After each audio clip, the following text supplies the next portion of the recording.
పురాతన ఆదిమమైనవి.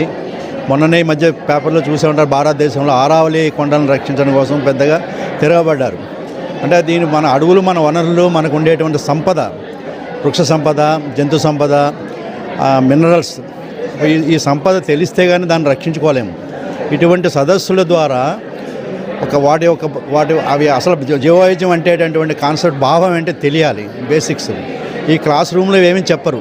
ఇప్పుడున్న multiple choice ఎడ్యుకేషన్లో సైన్స్ అన్నది లేదు. Multiple choice, A B C D, Narayana Chaitanya education, ఇవన్నీ కూడా వీళ్ళని పరీక్షల్లో పాల్గొనడం, యుద్ధంలో పాల్గొనడం తప్ప యుద్ధం గెలవడం అన్నది లేదు. గెలిచిన తర్వాత అల్టిమేట్గా దాన్ని సస్టైన్గా చేసే విద్యా విధానం లేదు. కాబట్టి ఈ రోజున ఇటువంటిది మారుమూల గ్రామంలో చేయడం అనేది చాలా గొప్ప విషయం. మాలాంటి అనుభవమైనటువంటి చాలామందిని పిలవడము, ముందుకు వచ్చి చేయడము, వాళ్ళతో బంధాలు పెట్టుకుని పిలవడము, చక్కగా ఏర్పాటు చేయడము అంటే ఇటువంటి చాలా అరుదైనది. ఇది చాలా ఇటువంటి డిగ్రీ కాలేజీలు ఇటు పెట్టడం వల్ల ఈ రోజున నిరుత్సాహంగా ఉన్న సైన్స్ అంటే తెలియని విద్యార్థుల్లో ఎంతో ఉత్సాహము, వారి విలువలు వారేంటో, వారి సంపద ఏంటో ప్రతి ఎక్కడైనా మనం